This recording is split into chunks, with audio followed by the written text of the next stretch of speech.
Screening for common cancers such as breast, cervical and prostate is based on relatively simple and very effective methods, such as mammograms, pap smears, and blood tests. However, people with pancreatic cancer usually do not experience symptoms until the tumor is large or the cancer has spread to other organs. As a result, most are not diagnosed until their cancer is advanced and much more difficult to treat. Screening for asymptomatic pancreatic cancer can lead to early detection, but the only tests available are expensive or invasive. Therefore, they are reserved for those few people whose doctors judge that they have a high risk of developing pancreatic cancer, such as a family history of the disease. The American Cancer Society estimates that approximately 64,050 people will be diagnosed with pancreatic cancer in 2023, and approximately 50,550 people will die from the disease. A study by the National Center for Biotechnology Information also found expectations of an increase in the prevalence of this disease.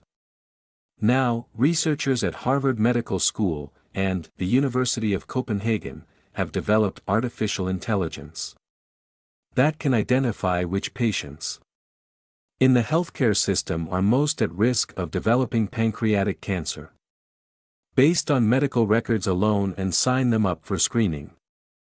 An AI tool that can zero in on those at highest risk for pancreatic cancer, who stand to benefit most from further tests, could go a long way toward improving clinical decision-making, said Chris Sander, the study's co-senior investigator. The researchers trained and tested their AI using health data from 6.2 million Danes. The record spanned 41 years, and included approximately 24,000 people diagnosed with pancreatic cancer. Based on the training data, the AI learned to recognize health problems, including gallstones, anemia and type 2 diabetes, that people with pancreatic cancer often experience during certain periods before their cancer diagnosis. Cancer gradually develops in the human body, often over many years and fairly slowly, until the disease takes hold, Sander said. The artificial intelligence system is trying to learn about signs in the human body that can be associated with such gradual changes. Of course, these problems are all fairly common, and pancreatic cancer is very rare, so they don't tell you much about an individual's risk.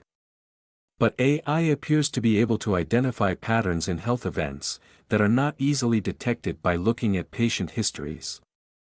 AI can't just look at one person's record and say they have an absolute X% chance of developing pancreatic cancer in the next year, but it can identify patients from a larger population who have the highest relative risk of developing the disease according to the team's research. In an interview with CBS News, Sander described how he sees this skill being used in the industry. Every healthcare system with 1 million patients would run the AI software that we've now developed, and to be improved in the future, routinely and at low cost, for the 1 million patients, he said. You then assign the 1,000 highest-risk patients to screening. According to the group's research, for every 1,000 patients over 50 years of age that AI actually reports, 320 develop pancreatic cancer. Of these 320, at least 70 would probably not be considered high risk for pancreatic cancer based on other available data. As part of the study, the researchers also tested their AI on nearly 3 million records from the U.S. Veterans Health Administration. This data spanned 21 years and included approximately 3,900 patients with pancreatic cancer. The AI was inaccurate in identifying people at high risk of pancreatic cancer in this second data set, which the researchers said could be due to some combination of the U.S. data set covering a shorter period and inherent differences between the two populations. By Chris Sander, when they retrained the AI on U.S. data and then tested it, its accuracy improved.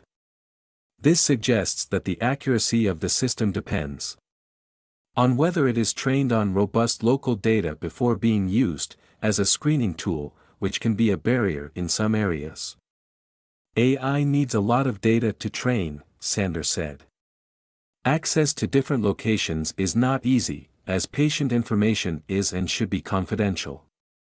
Therefore, local approval and data security are essential. Researchers are still working to improve the accuracy of their AI, and in an interview with CBS, Sander noted that it will be a few years before the system is operational.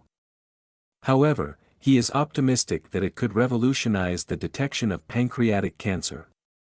Better screening, more targeted testing and earlier diagnosis are clearly needed, and here is the first critical step in that continuum, based on AI, said Sander.